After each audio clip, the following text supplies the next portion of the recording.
तो सर्वप्रथम आज पवित्र भागवत सप्तांग महामहोत्सव तृतीय दिवस रे उपस्थित थिबा समस्त श्रोता मंडली ग्रामवासी एवं निमंत्रित ही आसीथिबा वैष्णव सर्जन समस्त भूरि भूरि धन्यवाद। आपण माने निजर मूल्यवान समय को देई एठारे एकत्रित होइछन्ती भगवान कथा कीर्तन श्रवण करिया पई। तत्पश्चात मोर बाम भागरे उपस्थित व्यास महोदय जी की सप्तांग को सुंदर भाव परिचालना कर शेष पर्यंत समस्त भागवतर पाठ रे नियुक्ति अच्छा महान कार्य से भूरि भूरि धन्यवाद एवं प्रणाम। तत्सहित आयोजक मंडली जो माने ए सप्तांग कार्यक्रम को बड़ सुरक्षित भाव सुंदर भाव निजर काय मन वाक्य अर्थ साहाय्य कर जदियो बाहर को देखा जाते ना कि तथापि से बहुत बहुत धन्यवाद। से सुंदर प्रचेषा जो आज सुंदर कार्यक्रम तेणु बहुत बहुत धन्यवाद आयोजककारी समस्त प्रचेषित एवं सेवाकारी भक्त सर्जन भाई मान एवं शेष आम समस्त को उपयुक्त स्थान में अवस्थापित करी शक्ति सामर्थ्य बल पौरुष प्रदान करने वाला होचंदी जगतेश्वर जगतरनाथ जगन्नाथ महाप्रभु। तांकर कृपा न पाई किए कौन सी कार्य करिपारिबो नाही। तेणु सर्वशक्तिमान भगवान कृष्ण जगन्नाथ महाप्रभु परमेश्वर तांको चरण को आश्रय करी आज रे कथा प्रसंग को आरंभ करने पई मु प्रचेष्टा करी। जदि मोर कौन प्रकार योग्यता नहीं किंतु गुरुंकर निर्देश एवं महाप्रभुंकर इच्छा को सार्थक करने उद्देश्य आम प्रयास मात्र करुछु। ये जो भागवत कथा प्रचार प्रसार चली सारा पृथ्वी रे यह भगवान को इच्छा। भगवान के इच्छा ही भागवतंकर परिप्रकाश है। भगवान के इच्छा ही साधु संत महात्मा मान द्वारा सारा जगत रे भागवत कथा प्रवचन आरंभ होइछि। कलिजुग भगवान स्वयं आसने भागवत रूप ग्रंथ अवतार रूप को धारण कर।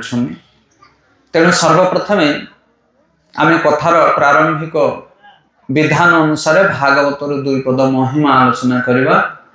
तापर आज जो प्रसंग अजामिल चरित्र तार किसी श्रवण करने चेष्टा करवा। 7 दिन हरि कथा भितर मत तो 3 दिन सेवा मिली भागवत सेवा करने। तो आम ये थय करूँ आज दिन आम अजामिल कथा कहवा। अजामिल चरित्र मुख्य प्रसंग हूँ हरिनाम महिमा। हरिनाम भगवान नाम महिमा आज आसंता काली आम आलोचना करवा अम्बरीश महाराज कथा। जड़े राजा ही मध्य कईभली हरिभक्तिर पराकाष्ठार शीर्ष स्थान में अवस्थापित होते सी से आसंता काली अम्बरीश महाराज और दुर्वासा मुनि विषय आलोचना हम। आज हरिनाम विषय काली हरिभक्त विषय आपर दिन भगवान श्री हरि विषय भगवान कृष्ण जन्म एवं नंदोत्सव। प्रकृत भगवान किए ये कलिजुगर जो छत फुटला भाई अनेक भगवान आम भगवान को चिन्हना केमिति भगवान को सेवा केमिति करा जाए सबकि विषय आम तृतीय दिन आलोचना करवा। से आज हरिनाम बा भक्ति काली भक्त आ परदिन भगवान। भक्ति भक्त आ भगवान ये तीनोटी प्रसंग हूँ सर्वश्रेष्ठ प्रसंग जगत।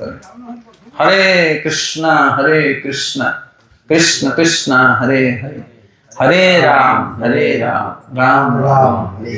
आपन सुरकाबाड़ी केते दूर 22-25 किलोमीटर से परम पूज्य हलधर स्वामी महाराज गोटे आश्रम रही। परम पूज्य हलधर स्वामी महाराज कहते जगत रे 3टी मुक्त वस्तु रही। मुक्त व्यक्ति वस्तु जहाँ भी आप कहे प्रथम हूँ भक्ति। भगवान भक्त के जगत रे कौन सी शक्ति ने ब्रेक कला भली परम शक्तिशाली हूँ भक्ति। प्रहलाद आचरण करते केते प्रकार प्रतिबंध आसला जीवन में पांडव मैंने आचरण करते भक्ति भक्ति की रोकिया जगत रे कहार शक्ति नहीं। काल ठारू ऊर्ध्वरे गुण ठारू ऊर्ध्वरे होचे भक्ति। आ महाराज कहती प्रथम होचे भक्ति और द्वितीय होचे भक्त। भक्त को मध्य केही अटकई पारिबे नहीं, से मध्य काल ठारू ऊपरे। आ तृतीय वस्तु होचन भगवान। जन्म कर्म चमे दिव्यम एवं जो व्यति तत्व तत्त देह पुनर्जन्म नायति मामिति स्वर्चन। भगवान कर जन्म और कर्म होचे दिव्य। साधारण मनुष्य भली से जन्म नियंती नहीं किंबा कौन प्रकार कर्म फल तांके भोग करिया को पड़े ना।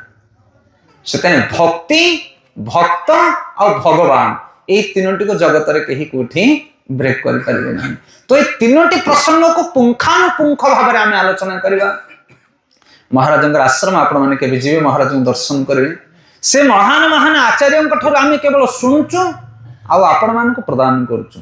श्रील प्रभुपाद कहती मु गोटे पोस्ट पियन काम कौन बापा कि भाई निज जन देथिबा चिठीटा को तुम पाखरे पहुंचे। से आम केवल से भाई सेवा करुचु जो गुरु वैष्णव साधु सन्थ महात्मा मान ठार शुणुचु भागवत जहाँ पढ़ुचु ताकू केवल आपण मान को बंटन करने चेष्टा करुचु। एथिरे आमर कौन प्रकार कृति योग्यता नहीं। आमर इस्कन ब्रह्मचारी माने कहती जमिति प्रवचक मान को स्पीकर बोली कहा जाए इंग्लिश में। स्पीकर किए आज अच्छा तोषण माधव स्पीकर। आ ये जो साउंड सिस्टम बाजुचे एथिरे मधे गोटे स्पीकर बाजुची देखिछ ना नहीं ब्लैक कलर जो थुआ किंतु ता पछर गोटे वायर अच्छी आ से वायर टाको बाहर कर देले स्पीकर किछि बाजिबोनी। सेते आमी माने स्पीकर भली केवल आवाज करूछु हमर शक्ति किछि नहीं। शक्ति कोठी अछि मशीन करेंट वायर। से भली भाव में गुरु परंपरा रे साधु सन्थ महात्मा मान ठार आम जहाँ शुणुचु केवल सेटा आपण मान को बयान कर आमर कौन योग्यता नहीं। बारंबार एटा को मन पकड़ा दरकार कि आमर कौन योग्यता नहीं। हरे कृष्ण। से सर्वप्रथम भागवतर किसी महिमा एवं तापर तो कथा प्रसंग। कृष्ण सम भागवत विभु सर्वाश्रय। कृष्ण सम भागवत विभु सर्वाश्रय। प्रति श्लोके प्रतिपदे नाना अर्थ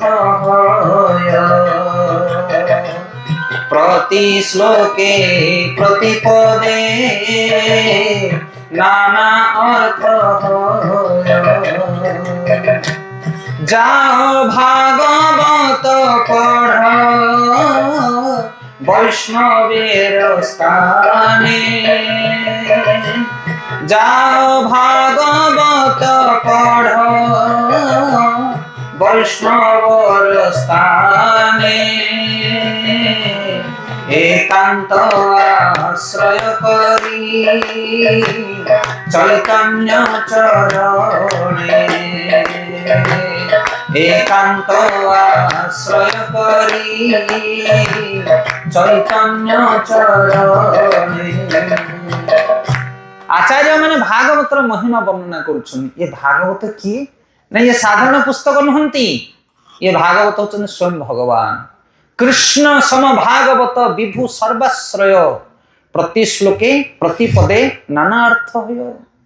भागवत को जे पढ़िबो ता पई मेडिसिन एथरु पाइबो। जे कोनसी श्लोक जे कोनसी व्यक्ति पाठ करे जदि बुझिबार शक्ति सामर्थ्य सठिक थिबो ताले ताको उपयुक्त शिक्षाटी मिलिबो। कृष्ण सम भागवत जेतेबेले द्वापर युग शेष भगवान कृष्ण निज धाम को चली गले। कृष्ण स्वधाम उपगते ज्ञान कर्म आदि सह कइले नष्ट दृशाम एस पुराण अर्क अधुन उदित। व्यासदेव लिखुचंदी भागवतर महिमा कहले कृष्ण स्वधाम उपगते। द्वापर युगरे भगवान कृष्ण जेतेबेले चली गले शेष समय तापरे तांको सहित समस्त प्रकार दैवी गुण चलीगला। कारण भगवान चलीगला पर धर्म को किए सुरक्षा दबो। भगवान ये जुग को जुग कौन पे आसंती। ये स्थान उपयुक्त स्थान नुह। ये दुखालय अशाश्वतम। गीतार भगवान कहले संसार हूँ गोटे जेल खाना बंदीशाला। जमती आमर व्यास महाराज कहते टिके पूर्व संसार भितर आम मैंने घांटी चकटी होचे जंजाल जाल हेले ए भलिया जागा को भगवान कोन पे आसन तांकर कोन काम जुग को जुग भगवान कोन पे आसुंदी गीता रे भगवान कहले यदा यदा हि धर्मस्य ग्लानिर्भवति भारत अभ्युत्थानम अधर्मस्य तदात्मनं सृजाम्यहम् परित्राणाय साधुना विनाशाय च दुष्कृतं धर्म संस्थापनार्थाय संभवामि जुगे जुगे। भगवान जुग को जुग आसंती साधु संत मान को पालन करी अधर्मी मान को विनाश करी धर्म को स्थापन करने आसंती। तो जतले भगवान द्वापर जुग शेष रे चली गले सेतले तांको सहित धर्म मध्य धीरे धीरे विलीन होबा को लागिला। सेथे भगवान कर कली जुग रे आ गोटे नूतन अवतार हेले। कोन से अवतार? से होते भागवत महापुराण ग्रंथ अवतार। सेथे भागवतम को साधारण पुस्तक बोली भावना कृष्ण सम भागवत। भगवान कृष्ण के पाखरे जो शक्ति सामर्थ्य योग्यता रही भागवत रे मध्य से योग्यता रही। जदि जने सठिक भाव में भागवत को अध्ययन करिवो ताहले भगवान को जो काम भागवत द्वारा से कार्यटी हो। भगवान कौन पे आसंदी? भगवान आसंदी धर्म को स्थापन करने अधर्म को विनाश करने। से कली जुग भागवत धर्मटा हूँ श्रेष्ठ धर्म। कली जुग जदि सठिक भाव में भागवत को पढ़ा ताहले अधर्म विनाश होकर धर्म को स्थापन कर। से कहले कृष्ण स्वधाम उपगते ज्ञान कर्म आदि भी सह कहले नष्ट दृशामेश पुराण अर्क अध्ययन उदित। कली जुगर लोक मानकर दृष्टि शक्ति सब नष्ट हो से सठिक भाव में भल मंद देखिपारे ना। कोटा करवा दरकार कोटा न करवा दरकार धर्म कौन अधर्म कौन मानविकता कौन ए विषय किसी ज्ञान रहिबो नाही कली जुगर लोक मानकर। सेथिपई भागवत को जो मैंने पढ़िबे से मैंने धर्म अधर्म ज्ञान अज्ञान भल मंद पाप पुण्य सब किसी बुझी पारे। से भागवत आविर्भाव होचन। आज आम पढ़ा पाप कौन पुण्य कौन अति सुंदर भाव में पाठ हम आज क्लास रे आपण माने सुनि पारे प्रकृत में कली जुगर धर्म कौन। अजान उपाख्यान साधारण उपाख्यान नुह ये 7 दिन कथा कि 7 दिन 7टा प्रसंग नौछन्ती से गोटे गोटे प्रसंग दिन दिन करने पड़ुची। कि प्रकृत में आम जो वैष्णव धारा इस्कन आसती ब्रह्मचारी साधु मैंने गौड़े वैष्णव मैंने गोटे प्रसंग को 7 दिन आलोचना करेंगे ताहले तत्व तथ्य को सठिक भाव में आम बुझीपार। शिव पार्वती भी भागवत कहते पार्वती शिव को भी कहते केते दिन 7 दिन ले वर्ष वर्ष मास मास लगी जाए से प्रकृत में भागवत सप्तांग नुह नित्य भागवत सेवया। नित्य माने कौन? प्रतिदिन भागवत हम सप्तांग समय से व्यास जी पढ़ी पाठ करके समापन करेंगे उत्सव अनुसार। किंतु वर्ष सारा भागवत पाठ करवा दरकार से भागवत टंगी थिला। कहले जने जदि प्रतिदिन भागवत को निष्ठार सहित पाठ करिवो ताहले कौन हबो ना भगवान को जतिकी शक्ति ताकू सेतिकी मिलिबो ता देहरु अधर्म चली जीवो धर्म संस्थापित हबो ताको दृष्टि शक्ति मिलिबो से जानि परिबो पाप कोन पुण्य कोन। जदि जने प्रकृत पक्षे भागवत को प्रतिदिन पढ़िबो से ता जीवन रे पाप करि परिबो नाही। आपण माने कहबे काहे लोक तो भागवत पढुछन्ती किंतु पाप करूछन्ती ता माने सठिक भाव रे पढु नांती। पुणे सठिक भावटा कोन? भागवत रे शक्ति अछि अधर्म को विनाश कर धर्म को स्थापन करि परिबो किंतु आमको फल मिलुनी माने आमे तार प्रोसेस रे किछि गड़बड़ कर दूचे। आज प्रोसेस विषय भी अपन कहबा केमिति भागवत को पाठ कले जने भागवतर पक्का पक्का लाभ उठे परिबो। कले नित्यम भागवत सेवया नष्ट प्रायसु अभद्रेषु भागवत उत्तम श्लोके भक्तिर भवति नैष्टिके। ये भागवत श्लोक भागवत आम पाठ करछु से वर्णना कर प्रतिदिन जो भागवत पढ़िबो नित्यम भागवत सेवया नष्ट प्रायसु अभद्रेषु आम हृदय भितर जो अभद्र गुण रही सब नष्ट हो। कौन हृदय अभद्र गुण रही? काम क्रोध लोभ मोह मद माश्चर्य ये हूँ 6टा शत्रु जगत रे। तुम भाई शत्रु नुह कि तुम बापा शत्रु नुह? तुम भाई तुम बापा शत्रु ना तो कहीं झगड़ा लगुता सहित? शत्रु बाहर जगत रे किए नहांती? पति पत्नी भितर शत्रु তাহলে কোন পাই ঝগড়া লাগুছ সকাল পাইলে? কারণ প্রকৃত শত্রুটা ভিতরে আছে, সেটা হচ্ছে ক্রোধ। যে পর্যন্ত মানে ক্রোধକୁ নিয়ন্ত্রণ ন କରିଛି সে ସମସ୍ତଙ୍କ ସହିତ ଝଗଡ଼ା କରିବ। ଆଉ ଯେ କ୍ରୋଧକୁ ଥରେ ନିୟନ୍ତ୍ରଣ କରିଦେଲା ସେ ଶତ୍ରୁ ସହିତ ମଧ୍ୟ ଝଗଡ଼ା କରିବନି। ତତ୍ତ୍ୱ ବୁଝିବା ପାଇଁ ଚେଷ୍ଟା କରନ୍ତୁ। ସେଥିପାଇଁ ଆମେ ସକାଳ ପାଇଲେ ହଜାର ଶତ୍ରୁ ତିଆରି କରୁଛେ। ଆମ ଘରେ ମୋ ଭାଇ ଶତ୍ରୁରେ ଭାଇ କେମିତି ଶତ୍ରୁ ହେଇପାରିବ? ଅସମ୍ଭବ କଥା। ଯୁଧିଷ୍ଠିର ମହାରାଜ ଜଣେ ଥିଲେ, ସେ କହିଲେ ଅଜାତ ଶତ୍ରୁ ଏ ଜଗତରେ ମୋର କେହି ଶତ୍ରୁ ନାହାନ୍ତି। କେମିତି? ତାଙ୍କର ତ ସବୁଠାରୁ ଅଧିକ ଶତ୍ରୁ ଏ ଜଗତରେ। ଯୁଧିଷ୍ଠିର ମହାରାଜଙ୍କର ଏ ଜଗତରେ ସବୁଠାରୁ ଅଧିକ ଶତ୍ରୁ, କିନ୍ତୁ ସେ କହୁଥିଲେ ମୋର କେହି ଶତ୍ରୁ ନାହାନ୍ତି। କଣ ବୁଝିପାରୁଛନ୍ତି ପ୍ରସଙ୍ଗକୁ? ସେଥିପାଇଁ ମନୁଷ୍ୟର ହୃଦୟ ଭିତରେ ଯୋଉ ପାପ ରହିଛି, କାମ, କ୍ରୋଧ, ଲୋଭ, ମୋହ, ମଦ, ମାଶ୍ଚର୍ଯ୍ୟ, ଇଏ ଯେ ପର୍ଯ୍ୟନ୍ତ ସଫା ନ ହେଇଛି ସେ ପର୍ଯ୍ୟନ୍ତ ତୁମେ ଶାନ୍ତିରେ ବଞ୍ଚି ପାରିବ ନାହିଁ। ଆଉ ଏଇଟା କେମିତି ହେଇପାରିବ? ଅଧିକ ପାଠ ପଢିଲେ କଣ କାମ କ୍ରୋଧ କମିଯିବ? ଆପଣ ସଲ୍ୟୁସନ ଗୋଟେ ଦିଅନ୍ତୁ। ଗୋଟେ ମନୁଷ୍ୟ ହୃଦୟରେ ଥିବା କାମ କ୍ରୋଧକୁ କଣ କଲେ ବନ୍ଦ ହେଇଯିବ? ଜ୍ଞାନ ଜାଣିଲେ କାମ କ୍ରୋଧ ବନ୍ଦ ହେଇଯିବ। ଯେତିକି ଜ୍ଞାନ ଜାଣିବ ସେତିକି ଅଭିମାନ ବଢିବ, ଅହଙ୍କାର ବଢିବ, ମୁଁ ମହାଜ୍ଞାନୀ ବୋଲି। ସେଥିପାଇଁ ହୃଦୟରେ ଥିବା ଖରାପ ଗୁଣକୁ ବିନାଶ କରିବା ପାଇଁ ଭଗବାନଙ୍କର କଥା ଶ୍ରବଣ କରିବା ଦରକାର। ହରି କଥା, ଭଗବାନଙ୍କର କଥାକୁ ଯଦି ଜଣେ ସଠିକ ଭାବରେ ଶ୍ରବଣ କରିବ ତା ହୃଦୟ ପବିତ୍ର ହେଇଯିବ, ନିର୍ମଳ ହେଇଯିବ। ହଜାର ହଜାର ଉଦାହରଣ ଭରି ରହିଛି, ହଜାର ହଜାର ଉଦାହରଣ। ସେ ପ୍ରସଙ୍ଗ ଆଲୋଚନା କଲେ ସକାଳ ପାଇଯିବ କି ଭାଗବତ ମହିମା। ପ୍ରକୃତରେ ଭାଗବତ ପାଠ କଲେ କେମିତି ହୃଦୟ ଶୁଦ୍ଧିକରଣ ହୁଏ, କେମିତି କାମ, କ୍ରୋଧ, ମୋହ, ମଦ, ମସ୍ତର୍ଯ୍ୟ ସବୁ ନଷ୍ଟ ହେଇଯାଏ, ହଜାର ହଜାର ଉଦାହରଣ ରହିଛି। ଗୋଟେ ଛୋଟିଆ ଉଦାହରଣ କହିକି ଆଗକୁ ଯିବା। ନାରଦ ମୁନି ଥରେ ଜଙ୍ଗଲ ମଧ୍ୟରେ ଯାଉଛନ୍ତି, ଚାଲି ଚାଲିକି ଦେଖିଲେ ସବୁ ପଶୁ ପକ୍ଷୀ ଯାକୁ ତୀର ମାରିକି କିଏ ଛାଡି ଦେଇଛି, ଛଟପଟ ଛଟପଟ ହଉଛନ୍ତି ପଶୁ ପକ୍ଷୀ ଯାକ। ନାରଦ କହିଲେ ଆରେ ଆରେ ଇଏ କିଏ ଧନ୍ଦା, ମାରିନି ଅଧାମରା କରି କିଏ ଛାଡିଛି? ପଚାରିଲେ ପଶୁ ପକ୍ଷୀ ମାନଙ୍କୁ, ଆରେ କିଏ ତମର ଏ ଅବସ୍ଥା କରୁଛି? ଦେଖେଇଦେଲେ ପଶୁ ପକ୍ଷୀ ମାନେ, ଦୂରରେ ଦେଖିଲେ ଗୋଟେ ବ୍ୟାଧ ଶିକାରୀ ତୀରକୁ ଧରିଛି, ମାରିକି ହସୁଛି ଖାଲି ଅନ୍ୟମାନଙ୍କୁ। ତା ନାଁ ହଉଛି ମୃଗାହାରୀ। ନାରଦ ପଚାରିଲେ ଇଏ କି କାମ କରୁଛୁ? ନା ଏଇଟା କଲେ ମତେ ଭାରି ଆନନ୍ଦ ଲାଗୁଛି। ଅନ୍ୟ ଜୀବ ମାନେ ଛଟପଟ ହେଲେ, କଷ୍ଟ ପାଇଲେ ମତେ ଭାରି ମଜା ଲାଗୁଛି। ପର ଦୁଃଖେ ସୁଖୀ, ପର ସୁଖେ ଦୁଃଖୀ। ଇଏ ତ ଆମ ମାନଙ୍କର ବି ସ୍ୱଭାବ କି ନାହିଁ? ନା ବୁଝିପାରୁଛ ନା ନାଇଁ? ଅନ୍ୟର ଖରାପ ଜିନିଷଟା ଲୋକଙ୍କୁ ଦେଖିବାକୁ ଭାରି ମଜା। କାହାର କଣ ହେଲା ତା ଭିତରେ ନିନ୍ଦା ଗାଇବା, ପରଚର୍ଚ୍ଚା କରିବା ଭାରି ମଜା। କିନ୍ତୁ କାହାର ଗୁଣ କେବେ ଗାଉଛେ? ଆମେ ଗାଉଛେ କାହାର ଗୁଣ? ସେଇଟା ହେଇପାରିବ ନାହିଁ। ନାରଦ ମୁନି କହିଲେ ଏମାନଙ୍କୁ ଅଧାମରା କରିକି ତୁ କଷ୍ଟ ଦଉଛୁ, ତୁ ଜାଣିଛୁ କି ପାପ କରୁଛୁ? ନା କଣ ପାପ? ମତେ ତ ମଜା ଲାଗୁଛି। ହରିବୋଲ। ଯୋଉଟା ଆମକୁ ଭଲ ଲାଗୁଛି ଆମେ ସେଇଟା କରୁଛୁ, ଆଉ କଣ ହବ ସେ କଥା ଆମେ ଜାଣିନୁ।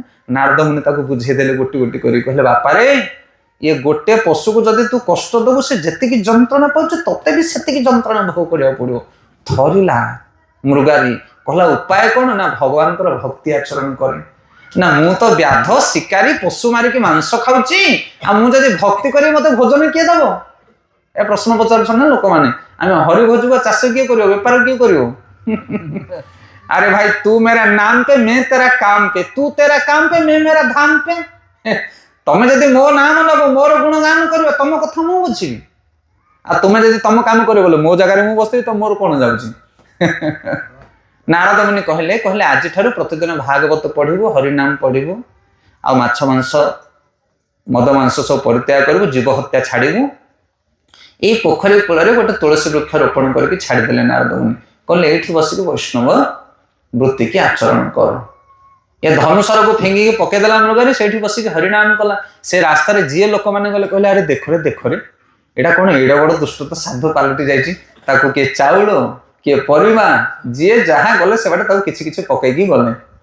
तापर से आखि खोलिक देखला हरिनाम करता आखि बंद करके देखला केते गुड़े चाउल पनीपरिया। कहला अरे गुरुदेव मत पठे दी मो सब, कहले तू ये भजन कर मु तो सब पठे दी। नारद मुनि कहीकि जाइछन रोषेबास करके भगवान भोग लगे तुलसी देकी पुणी भजन आरंभ कला। तापर दिन आहरी लोक जमा हेले सी तो गोटे लोक एति खाଇବା लोक जो सब रोषे करदेला, जी बाट हाट जाता बसैला सब कहला ए शुण शुण शुण ये बस सब महाप्रसाद खाई जीव। हेले 4-5 जन 10 जन से दिन खाईगले जहाँ बड़का होता। तापर दिन पुणी लोक दान कले, ये जहाँ बड़क हुए से दिन रोषे करके से समस्त को खुआई दिए।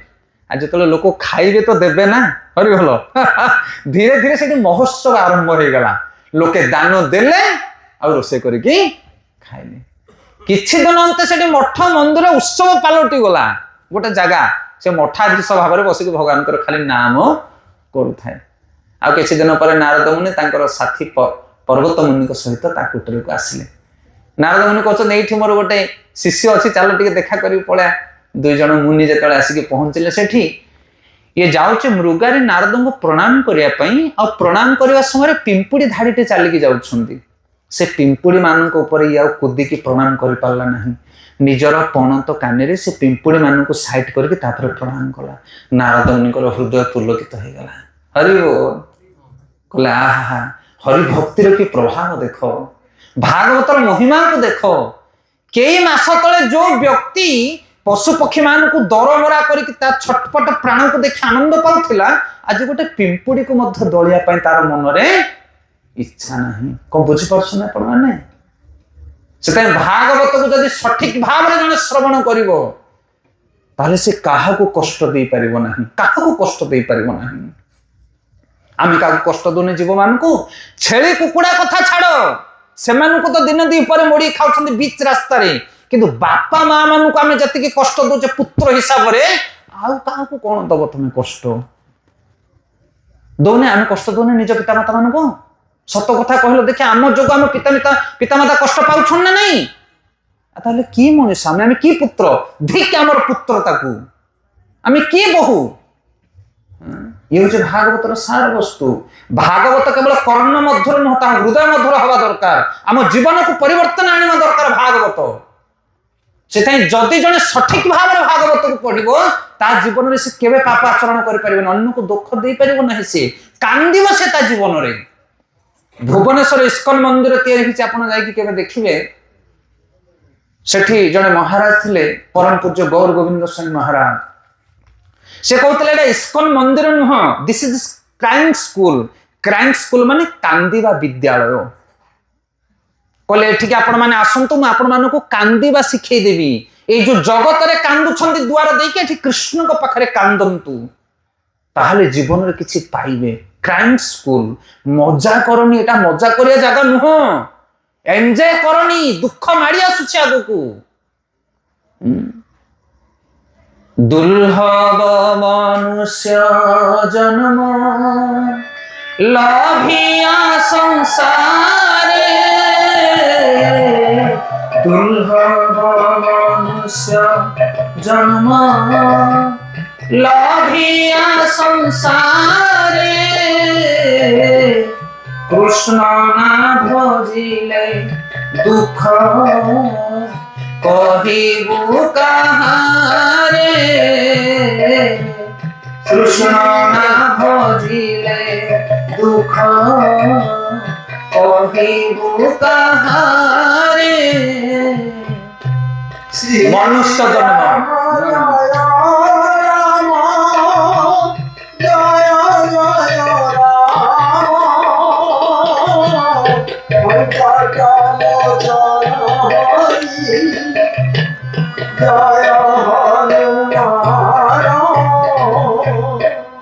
आचार्य माने कहउचंती दुर्लभ मानव जन्म लभिया संसारे कृष्ण ना भजले दुख कहिबु कहारे जदि भगवान कृष्ण को भजन न करो दुख कहा को कहबो दी भौणी जदि मिसी जाउछंती गोटे भौणी आर भौणी कहउचे जानिचु झियो कि नानी मो सासु कथा कहना एमिति हरण करछ सेमिति हरण करछ मो पड़िसा कथा कहना ता दुख कहू से कुछ तू कौन कहू मो कथा शुण माने दुई जन जाक आगुआ पड़ुछन दुख जणाय किंतु सुनिया वाला कहीं नाहंती बड़ घरे बड़ गुमर कथा समस्त दुख को जदि लिखा गोटे पोथी तैयारी हो क्या कहब दुख कारण दुख शुणिया वाला जने बस चका आखि कि आम दुखर कथा आम तापाक कहीं जाऊनी आउ जो मैंने नाकर आंगुठी देके हसबे पाखे जाकि दुख जणुचे कि लाभ अच्छे जगत दुख कही किए बुझ तुम दुख कहीं घर शुणे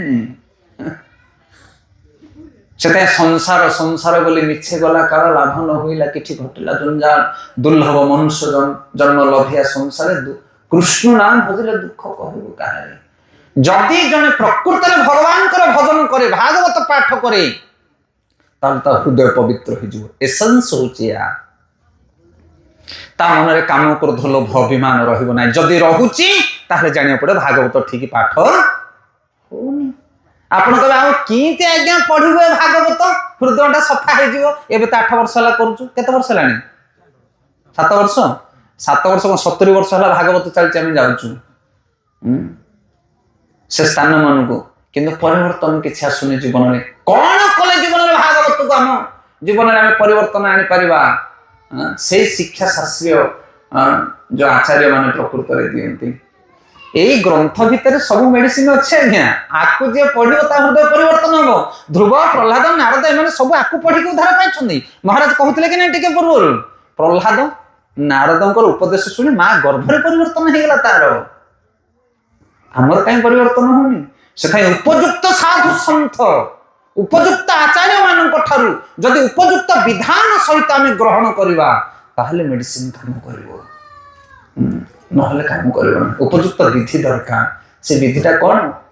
ସେ ବିଧିଟା ସେକେଣ୍ଡ ଲାଇନରେ ଆମେ ଗାଇଲେ, ଆରେ ଯାଅ ଭାଗବତ ପଢ ବୈଷ୍ଣବର ସ୍ଥାନେ, ଏକାନ୍ତ ଆଶ୍ରୟ କରି ଚୈତନ୍ୟ ଚରଣେ।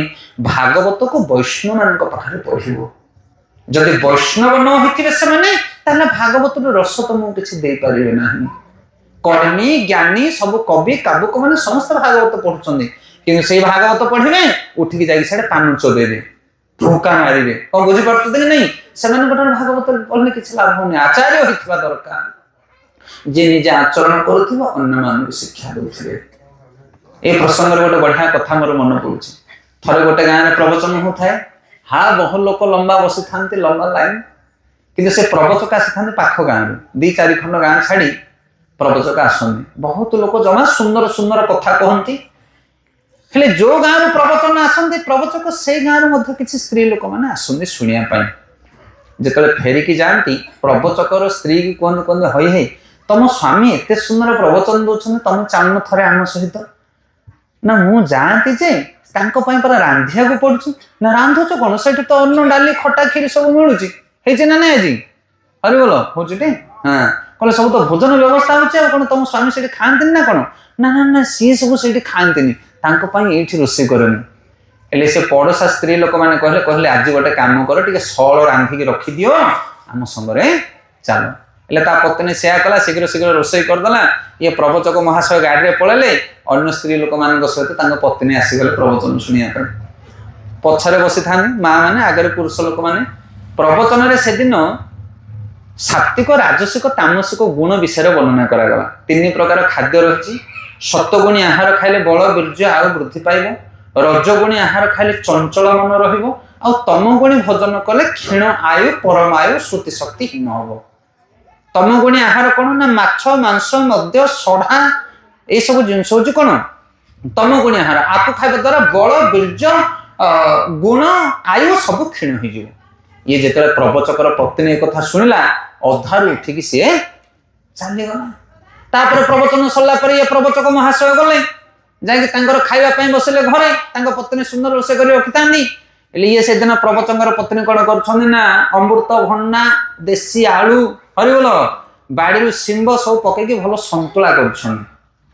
ତା ସହିତ କଲରା ସିଝା, ଚକଟା, ସବୁ ସାଧା ସାତ୍ବିକ, ଟିକେ ଘିଅ ଟିକେ ସାଇଡରେ, କାକୁଡି 2 ପିସ୍। ଇଏ ଯେତେବେଳେ ଦେଲେ ପ୍ରବଚକ କହିଲେ ମୁଁ ଯୋଉ ଆଣିଥିଲି ବେଳେ ଗୋଟେ ଚୁଙ୍ଗୁଡି କାହିଁ? ହରିବୋଲ। ପତ୍ନୀ କହୁଛନ୍ତି ହଇ ତମେ ପରା ଏଇନେ ପ୍ରବଚନ ଦେଇକି ଆସିଲ, ଏ ଯାକ ଖାଇଲେ ଆଉ ବଳ ବୀର୍ଯ୍ୟ ନଷ୍ଟ ହବ, ମୁଁ ସ୍ତ୍ରୀଟେ ହେଇକି ତମକୁ ସେ ଖାଦ୍ୟ କେମିତି ଦେବି? ନା ସେଟା ଲୋକଙ୍କ ପାଇଁ ନା, ଆଉ ସେଟା ଲୋକ ଶୁଣିବେ, ଆମ ପାଇଁ ତମେ ଆଣିଲ ନା। ମୁଁ ଫିଙ୍ଗି ଦେଇଛି ବାରିରେ। ନା 2-4 ପିସ୍ ଗୋଟେଇକି ଆଣ, ସେଟା ନହେଲେ ଆମର ଖାଇବା ହବନି। କଣ ବୁଝିପାରୁଛନ୍ତି ନା କହିବା କଥା? ସେଥିପାଇଁ ପ୍ରବଚନ କେବଳ କଥା ସୁନ୍ଦର ହେଲେ ହବନି, ଆଚରଣ ସିଦ୍ଧ ହେଇଥିବା ଦରକାର। ତାଙ୍କୁ ଆଚାର୍ଯ୍ୟ ବୋଲି କୁହାଯାଏ। ଯିଏ ଯେମିତି ଆଚରଣ କରିବ ସେ ସେମିତି ପ୍ରଚାର କରିପାରିବ। ଆମେ ଯୋଉ ସମ୍ପ୍ରଦାୟ ଆସୁ ତା ନାଁ ହଉଛି ISKCON, international society for Krishna consciousness, ଅନ୍ତରାଷ୍ଟ୍ରୀୟ କୃଷ୍ଣ ଭାବନାମୃତ ସଂଘ। ଏଇ ଯୋଉ ଗୀତା ଭାଗବତ ଆମେ ଆଜି ପଢୁଛେ ଗାଁ ଗହଳିରେ, ଇଏ ତ ଆମର ପରମ୍ପରାରୁ କିଏ ଜଣେ ଆରମ୍ଭ କରିଦେଇଛି ବୋଲି କରୁଛେ, ନହେଲେ ଇଚ୍ଛା ନାହିଁ, ବଡ କଷ୍ଟରେ ଠେଲି ପେଲିକି କରୁଛେ। କିନ୍ତୁ ପ୍ରକୃତରେ ପ୍ରେମ, ଶ୍ରଦ୍ଧା, ସ୍ନେହ ଭାବରେ ଏଇ ଗୀତା ଭାଗବତକୁ ପଢୁଛନ୍ତି ବିଦେଶୀ ଲୋକମାନେ। ଆପଣ ଯାଇକି ଦେଖନ୍ତୁ କେବେ, मोबाइल समस्त हाथ में सर्च करंतु विदेशी लोक मैंने हरिनाम और गीता भागवत को एते श्रद्धा विश्वास निष्ठार सहित पढ़ुचंदी ताहा केही विश्वास कर परियो नाही। शिल प्रभुपाद जने 70-80 वर्षर वृद्ध लोक थिले एठी के बसनी 70+ वर्ष अधिक वयस्क लोक सेई बयस रे से जाइथिले अमेरिका मालवाई जहाज रे 15 दिन यात्रा करथिले रास्ता रे हार्ट अटैक हे जाइथिला तंगु मरिबा सहित मृत्यु सहित संग्राम करथिले गोटे 70 वर्षर वृद्ध प्रभुपाद आ कोन नै कि जाइथिले ए गीता भागवत को नै जाइथिले अमेरिका। अमेरिकार युवक युवती माने आम भारत ठार पूरा उल्टा से गोटे स्वामी 5-5 स्त्री और गोटे पुरुषर 5-5टा स्त्री गोटे स्त्री रे मध्य 10-10टा स्वामी 10 माने 15 दिन 20 दिन रे से छाड़पत्र होके आकाश के पड़े कौन से प्रकार रीति रिवाज नहीं माछ मांस कौन भी से खाइबे तांकर कौन से जाति रिवाज नहीं से भलिया लोक मान को प्रभुपाद जाके गीता भागवत पढ़िले हरिबोल आउ से माने माछ मांस पियाज रसुण चाहा कॉफी पान गुड़ा सिगरेट सब छाड़ी भगवान कर नाम जप कले भागवत पढ़िले एते शक्ति अछि भीतर आमे पढुचे काई होउनी हरि बोलो ए से माने सुधरी गले गोमांस खाइबा लोक जाक सुधरी गले आमे काई सुधरी पारो नहीं कोन पई कारण प्रोसेस गड़बड़ अछि कोन हां विधान ठीक नहीं मु आज्ञा कहतले मु कहली ये 7 दिन न प्रतिदिन भागवत कथा हबो गाँ रे प्रति मासरे पूर्णमी हो संक्रांति हो गोटे भागवत कथा प्रवचन रखिबे मासटाक आपण जति पढ़ी से दिन आसे प्रवचक मासटाक पाठ को से आपन को गोटे दिन ले बुझे देबे गोटे अध्याय 2 अध्याय 3 अध्याय एभली प्रति मासरे गोटे गोटे सत्संग कार्यक्रम रखंतु देखिबे धीरे धीरे किछि लोक सेथरे इन्वॉल्व हेबे जाओ भागवत पढ़ वैष्णवर स्थाने एकांत आश्रय करी चैतन्य चरणी चैतन्य महाप्रभु कलि जुग भगवान कृष्ण स्वयं आसले ए बाणी के प्रचार करबा सेति जने जदि कलि जुग चैतन्य महाप्रभु को न चिन्हिची ताले भागवत से रस को पाई पारिबो नाही ये बहुत गंभीर कथा आगु को हम पढ़िबा आसीबो शेष पर्याय तो सेति प्रकृत रे वैष्णव आचार्य मान ठार भागवत सुनिया पई चेष्टा करनु आ सुनिबार विधि कोन गीता रे भगवान कहले तत् विधि प्रणिपातेन परिप्रश्नेन सेवया उपदेक्षन्ति ते ज्ञान ज्ञानिन तत्वदर्शिन जो माने भागवत सुनिया पई आसुछंती से माने बड़ निष्ठार सहित विनम्रतार सहित कर्णपात करी सुनिना दरकार तत् विधि प्रणिपातेन परिप्रश्नेन सेवया विनम्र भाव नहीं कहीं जने साधु संत महात्मा आसुछंती से कौन कहते आम दीपद शुणी से किसी बुझापी चेष्टा करवा जुक्ति तर्क कर साधु सन्थ मान आगे किसी भी तुम सन्देह रोचे हाथ जोड़ के पचारे महाराज आपड़ ये जो कथाटा कहले यहाँ तो आमको ठीक लगुनि आम बुझीपारूँ यहाँ आम द्वारा तो संभव नुह आप बाबाजी लोक करदे पारे आमको कहतु यहाँ आम केमती करूँ एमती नुह महाराज कहीकि ड्यूटी सरला आम शुणी आम ड्यूटी सरला सेमती नुह प्रश्न पचारे पर्सनल जाके मिसिबे जार प्रकृतर इच्छा अछि श्रील प्रभुपाद कहंती तुमे कथा कीर्तन करके चली आसो तापर जार इच्छा थिबो से तुम पछरे आसीबो आ से मान को ही धर से मान ही भक्ति आरंभ करिवे तेणु केवल आम शुणिले हबनी आम ताको ग्रहण करने जीवन में पणनवा दरकार विनम्रता सहित कि आजिकल आपण मान भाग्यवान तो आपण मैंने आसी अनेक लोक अच्छा जो भागवत कथा शुणा इच्छा करते ना हाँ ए कौन लाभ मिले किसी घृणा करती किसी निंदा करती जहाँ पाखे महत गुण ना विनम्रता ना से भागवत शुणी पारे ना जमी गोटे जगार जब खाल हो गला ताहले पानी सब कौन हम गड़ी से पड़े नम्र गुण दरकार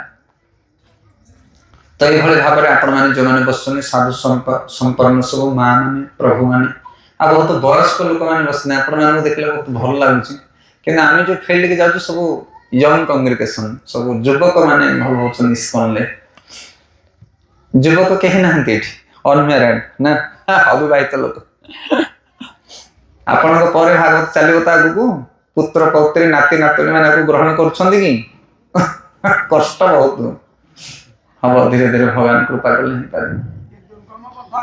तो से भागवत को प्रतिदिन जदि आम वैष्णव मान श्रवण करवा ताहले आम हृदय थिबा समस्त खराब गुण नष्ट हो जाए यहाँ हूँ भागवत प्रकृत लाभ भागवत पढ़ी का देह खराब भल हो भागवत पढ़ी क्या धन मेंचे मिलजनी भागवत पढ़ी किए पॉलिटिक्स रे जीति जीवन भागवत पढ़ले कौन हम हृदय शुद्धिकरण हो यहाँ हूँ प्रथम लाभ आउ जार हृदय शुद्धिकरण हुए ता हृदय ही कृष्ण विराजमान करते भागवत उत्तम श्लोके भक्तिर भवती नैष्टिके भक्ति प्राप्त हुए कृष्ण भक्ति हूँ जगतर अमूल्य रत्न ता समत स्तरीय वस्तु जगतर किसी ना ब्रह्मांड भ्रमिते आर कौन वस्तु नहीं ब्रह्मांड भ्रमिते आर कौन वस्तु नहीं साधु संगे घरे कथा यही मात्र चाहे साधु संगे घरे कथा यही मात्र अरे ब्रह्मांड भ्रमिते आर कौन वस्तु नहीं ब्रह्मांड भ्रमिते आर कौन वस्तु नहीं साधु संगे हरि कथा यही मात्र चाहे साधु संगे कथा यही मात्र जो मनुष्य साधु मान संगे बसी वैष्णव मान संगे बसी भागवत शुणिला ता जीवन कल्याणमय पवित्रमय हो तार सब शोष मरीज आ जे पर्यंत मनुष्य भागवत न शुणुची से हिरण्यकशिपु भली बलवान हो जाऊ कि लंकार रावण भली धनवान हो जाऊ ता जीवन में शांति आसो से भागवत शुणिले आम हृदय पवित्र हो जाए मन निर्मल हो जाए परम शांति प्राप्त हुए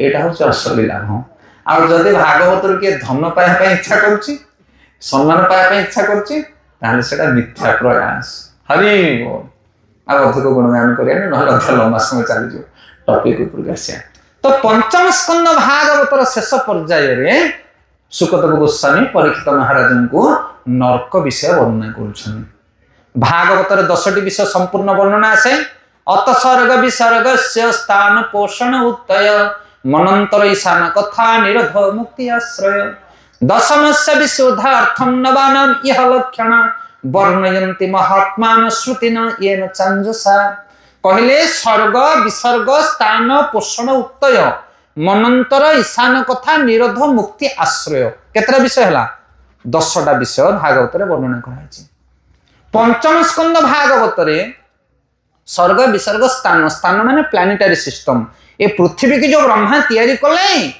को जगार कौन रही स्वर्ग माने सृष्टि विसर्ग माने पूर्ण सृष्टि स्वर्ग माने प्रथम सृष्टि माने भगवान को नाभि कमल ब्रह्मा सृष्टि हेले पंचभूत तैयारी करा गला पंचभूत को ब्रह्मा तैयारी कर परिबो नहीं ब्रह्मा पंचभूत को नहीं संसार को तैयारी कले द्वितीय होची विसर्ग ब्रह्मांकर सृष्टि तृतीय होची स्थान स्थान माने कोठी स्वर्ग कोठी मर्त्य कोठी पाताल कोठी देवलोक कोठी नागलोक को जगार कौन सब वर्णना कर कोथरे भागवत रे पंचम स्कंद शेष रे सुकदेव गोस्वामी परीक्षित महाराज को नरक वर्णना करुछन हरि बोल भयंकर नरक वर्णना से वर्णना कराई पंचम स्कंद भागवत के पढ़ंतु आपण माने को पाप कले कौन दंड मिलियो पूरा क्लियर भाव वर्णना कराई आउ जेतेबेले सब पाठ को सुनुछंती के परीक्षित महाराज से सुकदेव गोस्वामी हाथ जोड़ी पचार कहते हे मुनि श्रेष्ठ कहतु ये कलिजुगर लोक मैंने तो सकाल पाइले पाप करेंगे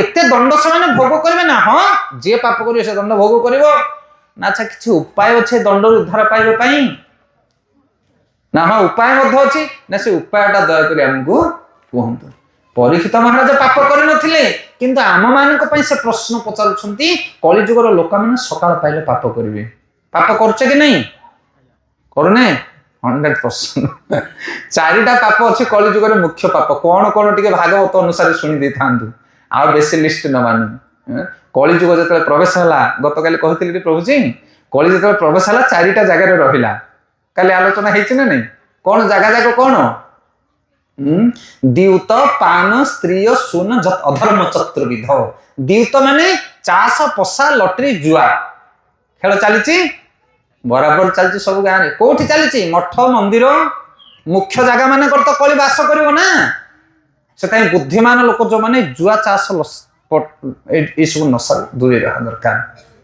चाष पशा जुआ ये सब कदापि जन मनुष्य करने कथा नुह कर कौन कि लाभ मिलूँ से आम देखुचे गाँव पुरुखा लोक भद्र लोक मैंने ही से कम कर तुम कि नहीं किंतु भागवत जे पढ़े से जुआ चाष खेल पार ना आ कोठी कहिबे चौरा ऊपर मठ मंदिर रे आ भागवत कोठी पढ़ा हबो से कहले द्यूत तापरे पान माने नशा पान बीड़ी गंजेई चा अफिम सिगारेट किए न खाउछु कहबोटी हजार लोक एकाठी कर कौन सी नशा किए खाऊनी हाथ उठ बोले दी तीन बड़ कष्ट उठब सतना नहीं आज्ञा हाँ बहुत बड़ बड़ बुद्धिमान ज्ञानमान लोक मान देखीचु कि नशा बिना बंची पारे ना या पूर्व मु संकीर्तन कार्य करुए ये जो पाला संकीर्तन आगे पाला संकीर्तन आरंभ हेले गोटे पुड़िया आसिक थुआ हम कौन आज्ञा पान बीड़ी गुटुका गंजेई सब साइज उपर थुआ हम से आरंभ हम भागवत कथा